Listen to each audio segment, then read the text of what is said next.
The chatter of schoolchildren filled the biting winter air, their laughter bouncing off the stone walls of the Royal Guard's residence. Among the crowd, a group of teenagers gathered near the imposing iron gates, their breath forming small clouds as they spoke in low, mischievous tones. Across the square, seated on a frost-covered bench directly in view of the guardhouse, 91-year-old Arthur Bennett adjusted his thick wool coat and opened his book. Arthur came here every week, braving the cold for a ritual rooted in respect and nostalgia. He enjoyed the sight of the meticulously dressed royal guards standing at attention, their presence reminding him of the discipline and sacrifice of service. Today, however, his peaceful routine would be shattered. "Look at that old man," one of the teenagers sneered, pointing toward Arthur. "Bet he's got some story about the war or something." "Probably," another chimed in. "Let's go see what he's made of." The group moved in unison, crunching through patches of frozen snow, crossing the square like a pack of wolves closing in on their prey. Arthur, engrossed in his book, didn't notice them until they were standing in front of him. "Oi, old-timer," the leader said, a mocking grin on his face. "What's that you're reading? Fairy tales?" Arthur looked up slowly, his steel blue eyes meeting the boys. "No," he said calmly, holding the book up. "It's a history of the Battle of Dunkirk." The group erupted in laughter. "Dunkirk? Were you there? Did you fight?" Arthur's jaw tightened. "I did." The laughter stopped abruptly, tension thick in the frosty air as the boys realized they had cornered someone who wasn't as frail as he seemed. Arthur's response seemed to embolden the teenagers. They leaned closer, their tone shifting from mocking to confrontational. "Bet you're lying," one boy said. "You're just some old geezer trying to make yourself look tough." Arthur's hands rested on his cane, his knuckles whitening under his thick gloves. "Respect costs nothing," he said firmly. The leader smirked. "Respect? What do you know about respect? You're sitting here while we're out there living life. Maybe it's time for you to go home." One of the boys kicked at Arthur's bag, sending it tumbling into the icy slush. Arthur inhaled sharply, but didn't flinch. From behind the guardhouse gates, a royal guard stood still, his breath clouding in the air as he locked eyes on the scene unfolding just beyond his post. Corporal James Hargrove had been stationed there for months, his duty to observe and protect the area. The moment he saw the group approach the elderly man, his instincts kicked in. James adjusted his position slightly, his gaze sharpening. This wasn't just a moment to observe, it was a moment to prepare. The group grew bolder, encouraged by Arthur's calm demeanor. One boy grabbed the book from his lap and held it high. "Give that back," Arthur said, his voice steady but firm. "Or what?" the boy taunted, waving the book above his head. Arthur stood, his back straight despite his age. "I'm asking you once." The boy laughed and tossed the book to another member of the group. They began a cruel game of keep-away, the book flying from one hand to another. Arthur's breath quickened as he watched the pages bend and tear. From behind the gates, James's posture stiffened. His training had taught him to assess situations, to de-escalate when possible. But as the scene unfolded, his hands curled into fists. He was moments away from intervening. "Hey!" James's voice cut through the frigid air like a whip, freezing the teenagers in their tracks.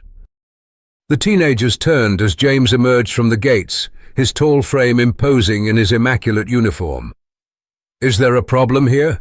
he asked, his voice calm but edged with authority. The leader scoffed. "What's it to you?" James's eyes narrowed. "This man served his country. You owe him your respect." "And who are you? His bodyguard?" one boy sneered. James gestured toward the guardhouse. "Royal Guard. And I suggest you hand him his book and apologize." The boy's expressions shifted from cocky to uncertain. The leader hesitated, then tossed the book onto the bench. "Whatever. Let's go." As the group retreated, James turned to Arthur. "Are you all right, sir?" Arthur nodded, his composure returning. "Thank you. It's not the first time I've faced worse odds." Hook. But as Arthur retrieved his book, he noticed something. The teenagers weren't gone. They were watching from a distance, plotting their next move. James lingered near the gate, his eyes scanning the square. He wasn't convinced the boys were finished. Arthur, too, was uneasy. He could feel their lingering presence, like shadows waiting to pounce. "You've got sharp instincts," Arthur said, glancing at James. "What's your name, son?" "James Hargrove, sir," he replied. "Royal Guard." "Royal Guard, eh?" Arthur's lips curled into a faint smile. "I'm not used to being rescued." Before James could reply, a rock sailed through the frosty air, striking the bench beside Arthur. Both men turned to see the teenagers emerging from the shadows, their faces set with defiance. "Looks like they've got some fight in them after all," Arthur muttered. James stepped forward, his voice cold and steady. "You've made a mistake coming back." The teenagers circled, their breath misting in the icy air, their bravado masking nervousness. James positioned himself between Arthur and the group, his stance firm, every inch of his training sharpening his focus. "Leave now, and this ends here," James warned, his voice low and even. The leader smirked. "We're not scared of you." "You should be," James replied, his tone deadly serious, his gaze locked on the leader with an unflinching intensity. The first boy lunged, but James sidestepped smoothly, grabbing the boy's arm and twisting it behind his back. The sound of the boy's gasp cut through the air, and the others hesitated, their confidence visibly faltering as they watched their friend wince in pain. "Let him go," one of them yelled, stepping forward, but Arthur spoke before James could respond. "Enough!" Arthur's voice rang out, louder than anyone expected. He stepped forward, his presence commanding despite his age. "You think this is courage? Ganging up on an old man? It's cowardice." The leader's bravado cracked as he glanced at his friends, now shifting nervously. "We were just messing around," he muttered, his voice lacking conviction. "Messing around?" Arthur's voice was sharp. "I've seen young men like you before, full of bravado but empty when it counts. You want to prove you're strong? Try standing for something worthwhile." James released the boy, who stumbled back toward his group, clutching his arm. The teenagers exchanged uncertain glances, their boldness evaporating in the freezing air. One by one, they turned and fled, leaving the leader behind. "Go," James said quietly, his voice like steel. The leader hesitated, then nodded and ran after his friends, his head low. Arthur exhaled slowly, his breath forming a cloud in the cold. "Thank you, James," he said, his voice calm now. "I hope they think twice next time." But as James glanced toward the retreating figures, his jaw tightened. Next time, they won't have the chance. The square had fallen silent again, the chill of winter deepening as the day gave way to evening. Arthur, still seated on the bench, adjusted his coat against the encroaching cold. His book, now wrinkled and torn, rested on his lap, yet his grip on it was steady, his expression thoughtful. James stood beside him, his stance formal but relaxed. The lingering tension from the confrontation was ebbing away, replaced by an air of mutual respect. "Thank you, James," Arthur said after a moment. "You didn't have to step in." James shook his head, his breath misting in the frigid air. "It's my duty, sir, and it's an honor." Arthur's lips twitched into a faint smile. "I've seen men in uniform do great things, but it's rare to see one take a stand for something so small." James looked out over the quiet square, the snow-dusted ground glinting faintly under the dim winter sun. "It wasn't small to me, sir." Arthur studied him, his sharp eyes betraying a glimmer of pride. "You remind me of the men I served with. Brave, loyal, the kind of man who doesn't back down when it matters." James nodded, his voice quiet but firm. "And you remind me why we serve. It's not just for the country, it's for the people in it." The two men sat in companionable silence for a while, the soft crunch of footsteps occasionally breaking the stillness as passers-by moved through the square. The warmth of the moment contrasted sharply with the biting cold that surrounded them. Yet somewhere, in a dimly lit flat not far from the square, the group of teenagers sat huddled, their bravado now replaced with a heavy, uneasy silence. Arthur finally stood, his movements slow but deliberate. "Time for me to head home," he said. "I've taken up enough of your day." James stepped forward instinctively, ready to assist, but Arthur raised a hand. "I can manage," he said with a chuckle. "But thank you again, Corporal. You did more than just your duty today." James offered a crisp nod, his hand touching the brim of his hat in a gesture of respect. "Safe travels, sir." Arthur walked slowly across the square, his cane tapping softly against the snow-covered pavement. As James watched him go, he couldn't help but feel a swell of pride, not just for what he had done, but for the reminder of what it meant to serve. Back at the guardhouse, James returned to his post, the faintest smile lingering on his face. He knew the day's events would stay with him for a long time, just as they would for Arthur, and for the boys who had learned a lesson they wouldn't soon forget. And in the stillness of the square, as the snow began to fall again, the echoes of courage and respect lingered long after the figures had disappeared into the winter night. James Marshall, a seasoned Royal Guard, stood at attention.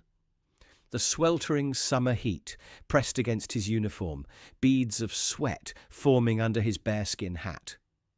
He had been through countless shifts, faced off with unruly tourists, and held his composure even when children tried to make him laugh. He knew the rules: no movement, no emotion, no reaction. Yet something in the air felt off. A lone figure in the crowd caught his eye. An elderly man stood at the front, his frail hands trembling as he clutched a worn-out military cap. His eyes, blue, sharp, and filled with something deep, never wavered. He stood there, still just like the guards. James knew that look.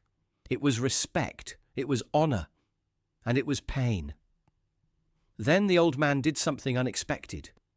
He raised a shaking hand to his forehead and gave a slow, deliberate salute. James's heart clenched. He knew he should ignore it. He knew he should keep his posture, his discipline, his training. But something about this moment, about this man, tugged at something buried deep inside him. Would he break the rules? Would he risk it all? His mind fought against his instincts. Years of discipline screamed at him to stand still. The Royal Guard tradition was older than any of them, built on unwavering control. Yet something about this man, his frailty, his silent demand for acknowledgement, made James's chest tighten. He could feel the eyes of his fellow guards, but more importantly, the scrutiny of the crowd. Thousands of people stood watching, waiting for their perfect moment to capture. His hesitation, even a blink too long, would be analysed, debated, and spread across the internet within minutes. James inhaled sharply. The weight of history pressed down on his shoulders. What if he was making a mistake? James's mind raced, his pulse pounding in his ears. The heat, the tourists, the cameras, none of it existed anymore. All that remained was the old man's salute, hanging in the air like an unfinished sentence. He wasn't just some random visitor. His uniform, though aged, bore faint insignias from decades past. His rigid stance wasn't that of an ordinary civilian. No, this man had served. He had stood where James stood now, and he was waiting for something. James swallowed hard. The rules of the Royal Guard were clear. Show no emotion. Engage with no one. But this wasn't a laughing child or a disrespectful tourist. This was a soldier, a brother in arms. James clenched his jaw. He couldn't move. He shouldn't. But deep inside, something told him that the right choice wasn't always the one written in the rule book. Then, so subtly that most wouldn't notice, he made his decision. He lifted his hand. The motion was small, precise. Not enough to draw attention, but enough for the old man to see. A single salute. A silent acknowledgement. And then something happened that no one expected. The old man's lip quivered. His salute wavered.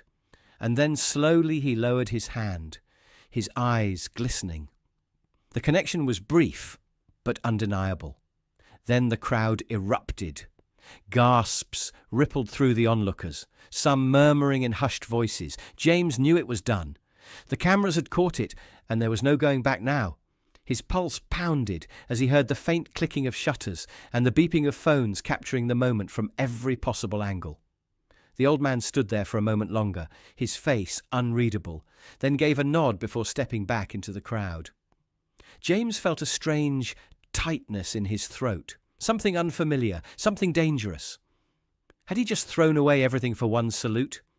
His training dictated absolute discipline, but his gut told him that some moments mattered more than rules.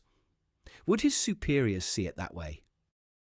James stood rigid as the crowd's cheers and gasps faded into a dull roar in the background. He could feel his fellow guards tense beside him, their discipline shaken by his brief but powerful acknowledgement.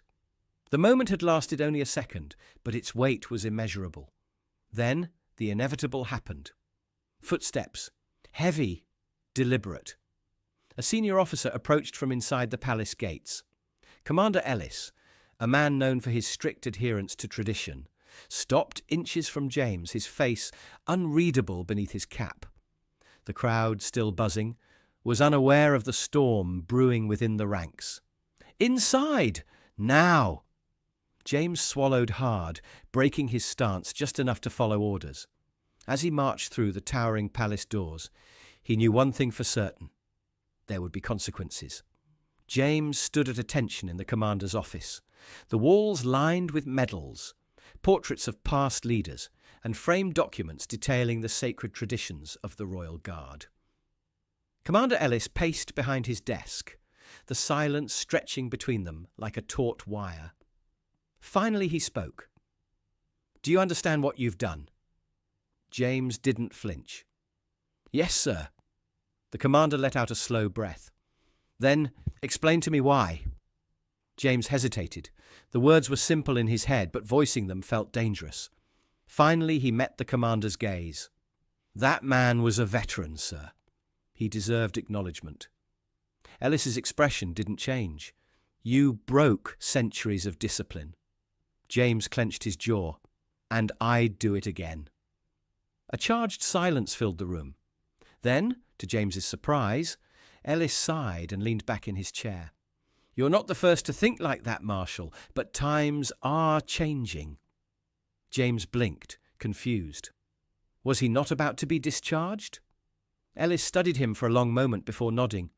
"You're on report, but you won't be dismissed." Relief washed over James. He nodded, accepting the consequences, but deep down he felt something else. Hope. Within hours, the footage of James's silent salute had been shared across social media, news outlets picking it up with headlines like "A Guard's Respectful Defiance" and "A Tradition Broken for Honour." James, however, had no interest in the fame. But the next morning, something unexpected happened. A letter arrived at the palace, addressed specifically to James. It was from the old man. With slightly trembling hands, James opened it, scanning the carefully penned words. As he read, his breath caught in his throat. The man had served in the same regiment as James's late grandfather.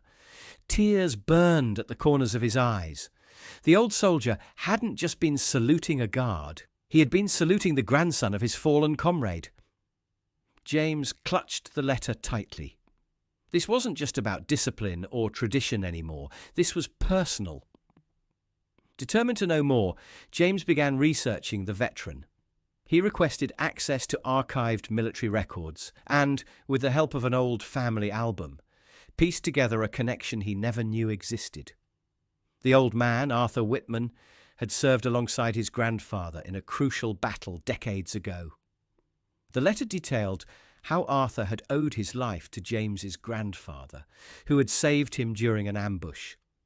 James sat in silence, staring at the letter. The weight of history pressed on his chest. This moment wasn't just about tradition. It was about honouring something much deeper. James sat alone, staring at the letter. The weight of its contents pressed on his chest. His actions had sparked debate, but more importantly, They had connected him to something bigger than himself. He knew what he had to do. The next day, in full uniform, he left the palace grounds on special leave. Destination: the old man's address. When he arrived at the modest house, he found the veteran waiting on the porch, his hands resting on his cane. Their eyes met. No words were needed. James saluted first this time. The old man returned it, his weathered face breaking into a smile. What followed was hours of stories, of his grandfather, of war, of duty, and of honor. James listened, absorbing every word, knowing he was exactly where he needed to be. As they sat in the fading afternoon light, Arthur reached into a small box beside him and pulled out a medal. It was an old, worn military honor, one James recognized from his grandfather's stories. Arthur pressed it into James's hand. "Your grandfather saved my life, lad. He was a hero, and now you carry that same spirit." James swallowed hard, emotion thick in his throat. He had always wanted to make his family proud, but he never imagined this was the way it would happen. He left that evening with something new in his heart: purpose. The next changing of the guard was different. James stood in formation once again, but this time something had shifted. His heart was lighter, his purpose clearer. The ceremony began as usual: precision, discipline, silence. But as they moved into position, James caught sight of the crowd, and there, standing among the spectators, was the old man. James didn't break character. He didn't move out of place. But as his path took him past the veteran, his fingers twitched, ever so slightly, a silent acknowledgement. The old man smiled, and for the first time James knew. Some traditions aren't about rules, they're about respect. In the days that followed, more stories began to surface. Other guards who had broken small rules to honor veterans, silent gestures exchanged between soldiers across generations. The palace administration, rather than punishing James further, took note. Weeks later, James received an official summons. To his surprise, it wasn't a reprimand, it was an invitation. The Royal Guard was considering a new policy, one that allowed for small, meaningful acknowledgements of veterans. James's action had set something in motion greater than he had imagined. At the next ceremony, a new face stood among the tourists, a young cadet barely out of training. James saw the flicker of doubt in his eyes, the same hesitancy he had felt once. And when the moment came, James gave him the smallest nod of approval. The next time a veteran saluted, James knew he wouldn't be the only one to respond. A new tradition had begun. In the weeks following James's silent salute, the discussions surrounding the role of the Royal Guard in honouring veterans intensified. News outlets continued to cover the story, and the public response was overwhelmingly supportive. Veterans groups began advocating for official recognition of their sacrifices in ceremonial traditions. At the palace, discussions were happening behind closed doors. James had been called in several times for meetings, not for disciplinary action, but for consultation. His once unintentional act of respect had now become the catalyst for a movement. One afternoon, James received an unexpected invitation from Commander Ellis. When he entered the commander's office, he was surprised to find a small group of high-ranking officials waiting for him. Ellis gestured for him to sit. "Marshal, you've started something we can't ignore," Ellis began. "We're drafting a proposal for a new tradition within the changing of the guard. We'd like your input." James's breath caught. "Sir?" The commander leaned forward. "We're considering a formal moment of recognition. Something subtle but significant. A nod, a minor salute, some form of acknowledgement for veterans attending the ceremony." James nodded slowly, his heart pounding. "That would mean a great deal to them, sir." Ellis studied him for a moment. "You'd be the face of this change, Marshal. Are you ready for that responsibility?" James straightened his back. "Yes, sir." It was an overcast morning, and James stood in the courtyard of Buckingham Palace, waiting for the ceremony to begin. The crowd was larger than usual, a mixture of tourists and veterans who had come to witness the introduction of the new tradition. This time, James wasn't just another soldier in formation. He was part of something bigger, a new chapter in history. The changing of the guard commenced as usual, but as James and his unit moved into position, a subtle but powerful moment unfolded. Among the crowd, a row of veterans stood at attention, their medals gleaming in the muted sunlight. As James marched past them, he executed the gesture that had been agreed upon, a small but deliberate tilt of the head. It wasn't dramatic, it wasn't grand, but it meant everything. The veterans acknowledged the gesture with nods of their own, some even saluting back. It was a silent but profound exchange of respect, one that had never been a part of the tradition before, but now it was there to stay. As the ceremony concluded, James felt a weight lift from his chest. He had done what needed to be done. After the event, as he prepared to return to his post, a familiar voice stopped him. "Well done, lad." James turned to see Arthur Whitman, standing near the gates, a proud smile on his weathered face. He saluted James one last time, and this time James didn't hesitate to return it. As the sun broke through the clouds above Buckingham Palace, James knew that he had done more than just change a rule. He had honoured a legacy. A fat Karen tried to attack a veteran in front of the royal guards, but she never expected this. A loud, shrill voice cut through the air. The fat Karen yelled, "Hey, you! Yeah, I'm talking to you!" She shoved past people, forcing her way to the front, her face twisted in frustration. The royal guard in front of her didn't move. He stood, stone-faced, silent, gripping his rifle. Karen's lip curled in outrage. She stepped even closer, her voice rising with entitlement. "Oh, so you're just going to stand there and ignore me?" she shouted directly at the soldier. A few people in the crowd chuckled. Others raised their phones. This was about to get messy. Then Karen stepped over the security barrier. Gasps rippled through the crowd. She wasn't supposed to do that. A security officer immediately took notice. "Ma'am, step back right now," he called out. Karen snapped her head toward him. "Don't tell me what to do," she snapped.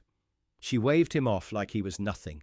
Then she turned her fury back to the royal guard, jabbing a finger toward his face. "I paid thousands of dollars to be here," she screeched. "The least you can do is take a picture with me. What, you think you're better than us?" The soldier remained still. Karen's face turned red. She took another step forward, almost chest to chest with the guard. "I'm talking to you, you little brat!" she barked, her voice shrill and shaking with rage. Then another voice spoke, deep, steady, and firm. "Step back, lady. You don't know what you're doing." Karen spun around. A man in his 80s stood nearby. His posture was strong, his eyes sharp with experience. He wasn't just any bystander, he was a veteran. Karen's eyes narrowed. "And who do you think you are?" she sneered. The veteran stared at her unfazed. Karen huffed, crossing her arms. "Mind your own business, old man," she spat. "Nobody cares about you." The crowd murmured in shock. The veteran didn't flinch. Karen's hands balled into fists. Then, without thinking, she raised her hand. The crowd gasped. She was about to do something she would instantly regret. But how did it get to this point? Let's go back just a few minutes earlier. The fat Karen had already been fuming before she even got close to the royal guard. She had been pacing near the crowd, loudly complaining to anyone who would listen. "This is ridiculous," she huffed. "We came all this way, and these lazy guards won't even talk?" A group of teenagers standing nearby snickered, recording her meltdown. "They just stand there all day, doing nothing," Karen scoffed. "How is that even a real job?" Her husband, a quiet man with an exhausted look, stood a few steps away, clearly too embarrassed to get involved. Then Karen's eyes landed on one particular guard. A young soldier, tall, stoic, gripping his rifle with perfect discipline. Karen grinned wickedly. "Oh, I'm going to make this one crack," she muttered under her breath. She marched straight toward him, shoving through the crowd. A security officer, standing nearby, noticed immediately, raising a hand to stop her. "Ma'am, please stay behind the barrier." Karen ignored him. She was locked in on her target now. She stepped past the barrier, breaking one of the biggest rules at Buckingham Palace. A few tourists gasped, whispering nervously. That's when the veteran noticed her. Standing off to the side, the 80-year-old military veteran had been quietly observing everything. His sharp eyes narrowed. He had seen this type of entitlement before. He shook his head. She's about to make a big mistake. And he was right, because in just a few seconds, Karen was going to do something she would never be able to take back. Karen had already crossed the line, but she was just getting started. The fat Karen stomped right up to the royal guard, practically breathing down his neck. She glared up at him, her eyes burning with frustration. "Hello? Can you even hear me?" she yelled. The soldier didn't blink. His grip on the rifle remained firm. His face was unshaken. Karen's nostrils flared. "You think you're so tough, huh?" she snapped, standing there like some kind of big shot, ignoring people. She stepped even closer. Her face was inches from his. The crowd muttered nervously. People held their phones up, filming every second. A security officer rushed forward again, his voice more serious now. "Ma'am, I'm warning you. Step back immediately." Karen spun toward him, her face twisted with rage. "Or what?" she screamed. "What are you going to do? Arrest me for talking?" The veteran's voice cut through the air once more. "It's not just talking, lady," he said firmly. "You're disrespecting a soldier." Karen's head snapped toward him. She let out a cruel laugh. "A soldier? Please! These guys are just standing here like statues. This isn't the army. It's a joke." A few people in the crowd gasped. Even the security officer's expression darkened. The veteran took a slow step forward, his eyes locked on Karen. "You have no idea what you're talking about," he said calmly. Karen crossed her arms, smirking. "Oh yeah?" she sneered. "And what would you know, old man?" The veteran held his ground. "Because I served," he said simply. "Unlike you, I know what it means to stand for something." Karen rolled her eyes. "Oh, boo-hoo," she mocked. "Let me guess. You want a medal? You think that makes you special?" The crowd shifted uncomfortably. Some people shook their heads in disbelief. Others whispered in shock. Karen's voice got louder. "Why should I care about some old man who fought in some war 100 years ago?" she scoffed. The veteran's expression didn't change, but the tension in the air was suffocating. The security officer moved closer. "Ma'am, this is your final warning. Step back, now." But Karen was too far gone. She turned back to the royal guard, eyes full of spite. And then she did something no one expected. She lifted her hand and shoved the veteran. The crowd gasped so loudly it was almost deafening. A collective shockwave rippled through the people watching. The royal guard shifted. For the first time, he moved. Karen's smirk faltered. She realized too late.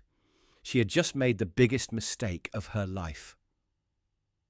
Karen had just done the unthinkable. She shoved an 80-year-old veteran. And now she was about to face the consequences. The crowd stood frozen in shock. Gasps echoed through the air. People stared in disbelief, their phones held high, capturing every second. The royal guard shifted again, his rifle adjusted slightly. Karen's smirk faded.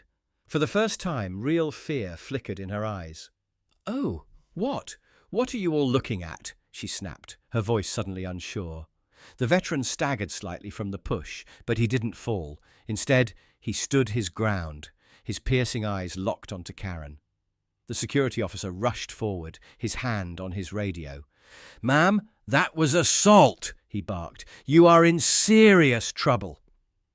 Karen threw her hands up, laughing nervously. "Oh, please, I barely touched him," she scoffed.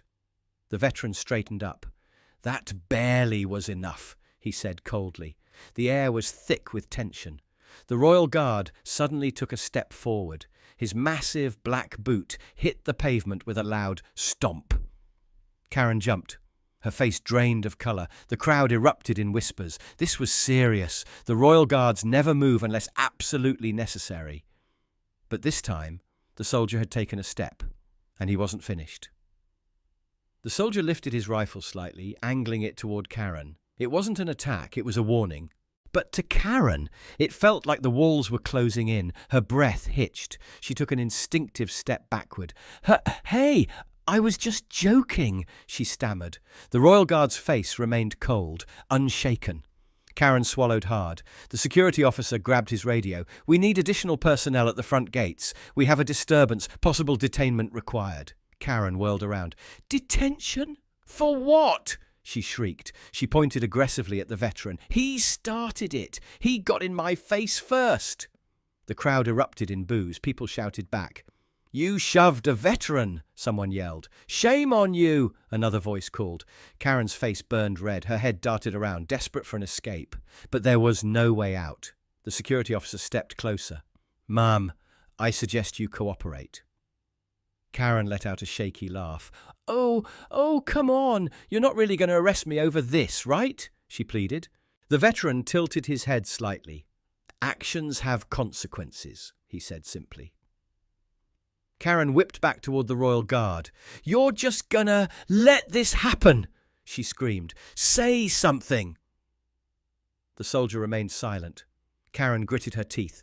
Her hands balled into fists. She was about to snap again, but then something happened that shut her down instantly. A high-ranking officer emerged from the gates. His polished uniform, sharp eyes, and commanding presence sent a wave of dread through Karen.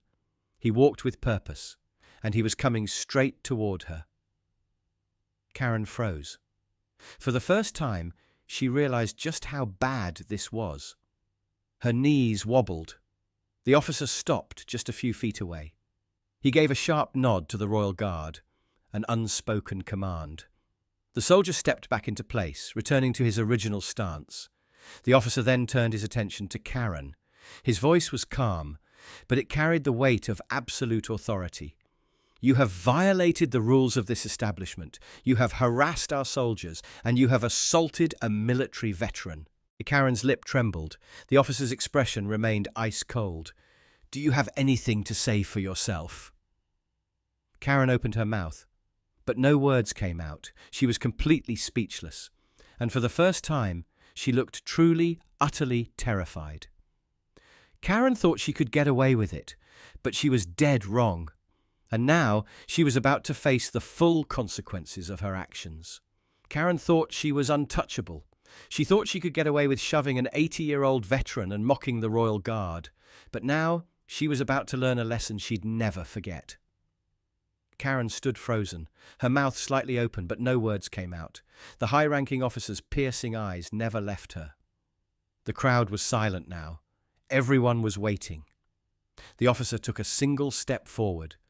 You have violated the sacred rules of Buckingham Palace, he said firmly. Karen's chest rose and fell quickly. Her confidence? Gone. Her voice shook as she stammered. I didn't know. The officer didn't flinch. Ignorance is not an excuse, he said coldly. Karen's hands trembled. She whipped toward her husband. Honey, say something, she cried. Her husband looked at the ground. He wouldn't even meet her eyes. Karen's breath hitched. She spun back to the officer. Please, it was just a little push, she pleaded. The veteran shook his head. A little push, he repeated. His voice was calm, but behind it was years of discipline, strength, and dignity. I fought for my country, the veteran said. I lost brothers in battle, and you just put your hands on me because you didn't get what you wanted. Karen's lip quivered. The officer raised a hand towards security. Remove her. Karen's eyes widened. Whoa, wait, what? She shrieked. Two security officers grabbed her arms. Karen started thrashing. No, you can't do this. I'm a paying tourist. The officer didn't even blink. And now you're a paying tourist who just got banned. The crowd erupted in applause.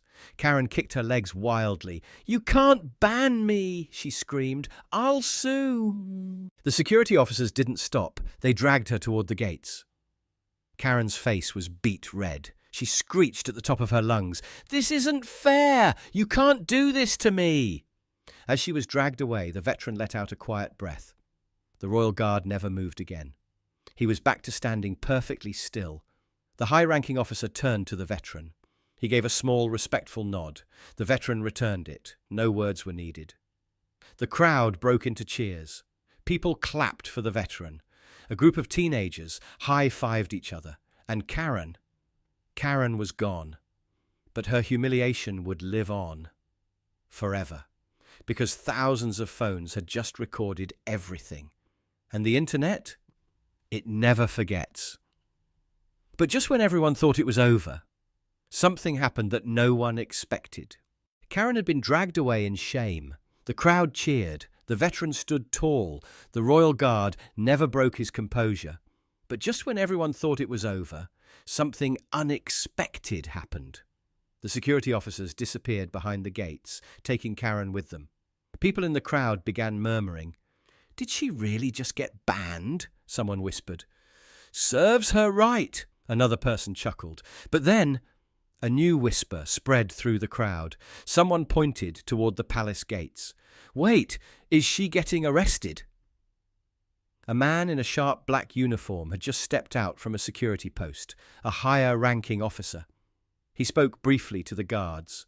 Then one of the officers nodded and reached for his handcuffs. The crowd erupted in shock. "No way!" someone gasped. "Is she actually going to jail for this?" The veteran watched in silence. A small smirk crossed his lips. He didn't say a word. He just nodded, like he knew justice was finally being served.